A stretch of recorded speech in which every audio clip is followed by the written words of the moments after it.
Hello friends, जैसे कि हमने अपनी इंट्रोडक्टरी वीडियो में मैंने आपको शेयर किया ही था कि जो भी स्टॉक्स स्टैंडर्ड मार्केट के रिटर्न को बीट कर दें वो ही अल्फा होते हैं। This is a journal overview, ठीक है। या फिर अदर कंपैरिजन स्टॉक्स के बदले जो ज़्यादा रिटर्न दे वो अल्फा स्टॉक्स होते हैं, ठीक है। So in this video we will identify how and what are the criterias which every stock has to fulfilled before it lands up into the alpha stock category. ये कोई मेरा personal opinion नहीं है या मेरी रिकमेंडेशन नहीं है कि ये स्टॉक्स को आप अल्फा मानो या फिर इस स्टॉक को आप अल्फा ना मानो, ठीक है। पर सवाल ये है कि इस इंडेक्स को डिसाइड कौन करता है कि इसमें कौन से स्टॉक्स इस इंडेक्स में आएंगे, कौन से नहीं आएंगे। क्या ये कोई एनालिस्ट का ओपिनियन होता है? क्या कुछ लोग मिलकर डिसाइड करते हैं कि भाई ये स्टॉक इस अल्फा में आने चाहिए और ये नहीं आना चाहिए? ऐसा बिल्कुल नहीं है। एनएससी ने एक क्वांटिटेटिव प्रॉपर प्रोसेस बनाया हुआ है जहां पर एक रूल बेस्ड मेथोडोलॉजी से ही डिसाइड होता है कि कौन से स्टॉक्स अल्फा कंसिडर किए जाएंगे, इस इंडेक्स में रखे जाएंगे। एंड आज हम उसी प्रोसेस को स्टेप बाय स्टेप समझेंगे कि क्या है वो प्रोसेस, ताकि हमें अगर अपने इंडिविजुअल लेवल पर वो अल्फा स्टॉक्स अपने लिए फाइंड करने हो तो भी हम उसको फाइंड कर सकें।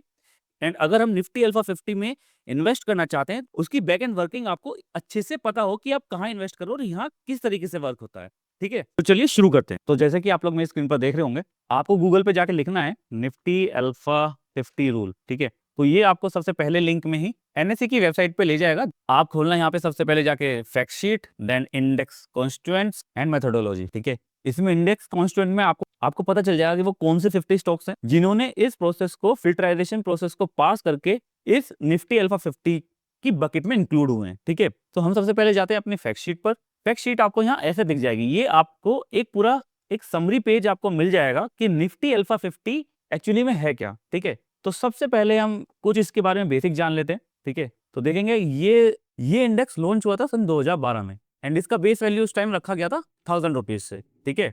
इंडेक्स रिबैलेंसिंग होती है एवरी क्वार्टर।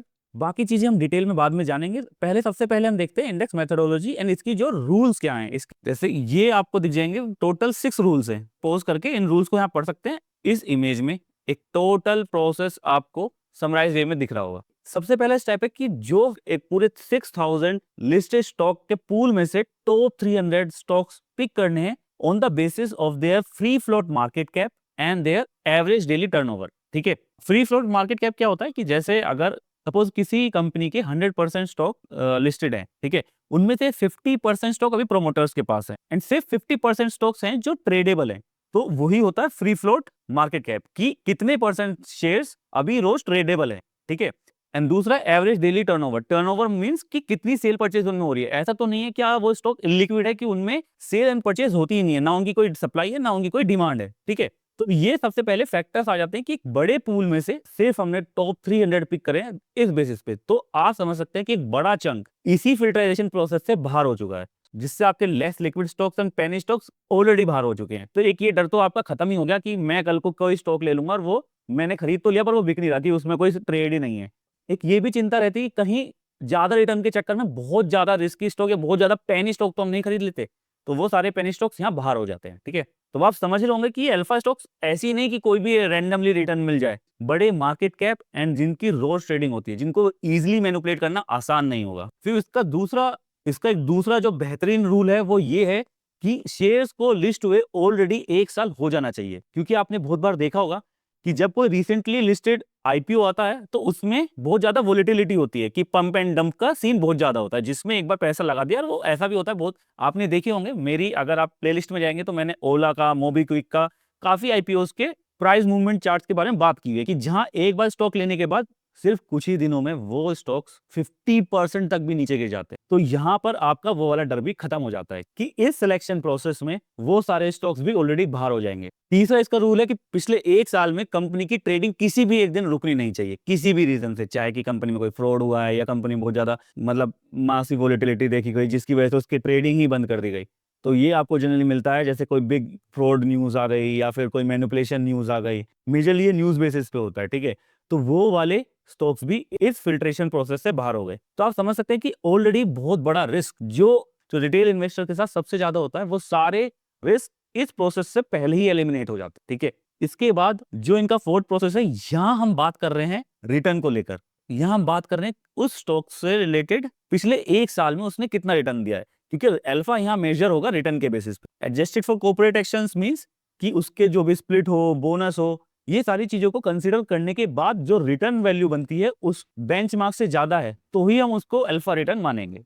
फिफ्थ रूल हो जाता है कि सारे सिलेक्शन प्रोसेस के बाद जो स्टॉक्स आए उनको हम रैंक करेंगे on the basis of their alpha return, कि किसने कितना ज्यादा अल्फा रिटर्न बनाया, उसको हम डिसेंडिंग ऑर्डर में रैंक करेंगे एंड सेलेक्टेड टॉप 50 स्टॉक्स को ही हम चुनेंगे अपने इंडेक्स में। ठीक है, तो अभी तक आप समझ पा रहे होंगे कि ये प्रोसेस कितना ज्यादा स्ट्रॉन्ग है, कितना ज्यादा क्वांटिटेटिव है। अच्छे रिटर्न के प्रोस्पेक्ट्स भी यहाँ ज्यादा हो जाते हैं स्टैंडर्ड लार्ज कैप स्टॉक्स में इन्वेस्ट करने से ज्यादा। ठीक है, अब ये 6th रूल जो हो जाता है ये भी बहुत ज्यादा इंपॉर्टेंट है। जब आपने नेक्स्ट क्वार्टर में इसको दोबारा रिव्यू किया एंड जो स्टॉक्स नेगेटिव अल्फा जिनका आया उस रिव्यू में, वो स्टॉक्स इंडेक्स से बाहर हो जाएंगे, उसके रिप्लेसमेंट में नया स्टॉक अंदर आ जाएगा। ठीक है, and this is the very important part, index rebalancing. ऐसा नहीं है कि एक बार आपने प्रोसेस करके 50 स्टॉक चुन लिया, अब आप बैठे हैं कि अब ये कैसा परफॉर्म करता है, ऐसा नहीं है। ये प्रोसेस स्टैटिक नहीं है, ये हर क्वार्टर में अपने आप को रीबैलेंस करता है, रिव्यू करता है सारे स्टॉक्स की दोबारा परफॉर्मेंस एंड कौन से न्यू पॉजिटिव अल्फा वाले स्टॉक्स है। ठीक है, तो ये एक गेम चेंजर मूव बन जाता है कि इस प्रोसेस से आपके हमेशा एक अच्छे पॉजिटिव रिटर्न वाले अल्फा स्टॉक से सिर्फ इस इंडेक्स का पार्ट रहेंगे, बाकी जो नेगेटिव अल्फा है वो बाहर हो जाएंगे। सारे स्टेप्स हमने यहाँ पर कवर कर लिए हैं, बट यस एक बहुत इंपॉर्टेंट रूल, यहाँ पर आपको जो सारे आपने जो स्टॉक्स सेलेक्ट करे हैं ना 50 स्टॉक्स, उनका वेटेज सेम नहीं होगा कि मतलब कि सारे 50 स्टॉक्स का 2% वेटेज है, ऐसा नहीं है। सबसे ज्यादा अल्फा का सबसे ज्यादा वेट होगा, कम अल्फा वालों का कम वेट होगा। मैं आपको समझाने की कोशिश करूं, अगर आप यहाँ देखेंगे इस वाली शीट पर, यहाँ पर इस टेबल में देखेंगे तो सबसे ज्यादा जो वेटेज है वो है फाइनेंशियल सर्विसेज का 52%, उसके बाद है कैपिटल गुड्स का 13%, देन हेल्थ केयर अप्रोक्सीमेटली 10%, और सबसे कम है लेस देन 1% कंज्यूमर ड्यूरेबल्स का। तो अगर आप मेरे सब्सक्राइबर हैं एंड आपने मेरी लास्ट सेक्टर ट्रेंड टूल पर वीडियो देखी होगी, तो उस टूल में जिसमें मोमेंटम को हम देखते हैं, तो उसमें भी हमने ये पता करा था कि सबसे ज्यादा जो पिछले 1 साल में जिस सेक्टर में मोमेंटम रहा है वो है आपका PSU, banks and financial sector. तो सेम आप यही चीज यहाँ पर देख रहे होंगे। ठीक है, और हमने ये भी बताया था कि नेगेटिव डाउन ट्रेंड में जो सेक्टर आपको दिख रहा होगा वो था IT sector and FMCG sector. तो एफएमसीजी सेक्टर के सिर्फ लेस देन 1% स्टॉक्स हैं, और आईटी का तो मेरे को यहाँ नाम ही नहीं दिख रहा। ठीक है, तो आप देख लें कि कितनी चीजें इंटर रिलेटेड है। अगर वो आपने वीडियो नहीं देखी है तो आई रेकमेंड कि आप उसको जरूर देखें कि सेक्टर मोमेंटम कितना ज्यादा इंपॉर्टेंट होता है किसी भी स्टॉक्स को सिलेक्ट करने से पहले, क्योंकि मार्केट पहले सेक्टर को इंपॉर्टेंस देता है रादर देन स्टॉक्स। ठीक है, I think that's all for this video. हमने काफी कुछ कवर कर लिया इस वीडियो में। नेक्स्ट वीडियो में हम देखेंगे कि ये इस प्रोसेस ने निफ्टी 50 को कैसे बीट किया है, इसका लॉन्ग टर्म परफॉर्मेंस कैसा रहा है, इसका पास्ट ट्रेंड्स भी हम देखेंगे, कंपैरिजन देखेंगे अदर निफ्टी इंडेक्स ट्रैकर से, मिड कैप से, स्मॉल कैप से, and most important high return. कोई भी चीज अगर होती है, हाई रिटर्न प्रोडक्ट होता है, तो उसके साथ एक रिस्क इन्वॉल्व होता है। तो हम अगली वीडियो में इस हाई रिटर्न प्रोस्पेक्टिव प्रोसेस से रिलेटेड रिस्क क्या है वो भी हम डिटेल में जानेंगे। वो रिस्क हमें लेना चाहिए, नहीं लेना चाहिए, किन के लिए वो है या किन के वो इग्नोर करना चाहिए, बिल्कुल ये पूरी डिटेल में हम नेक्स्ट वीडियो में समझेंगे। So that's all for this video, मिलते हैं नेक्स्ट वीडियो में। Till then happy investing, bye bye.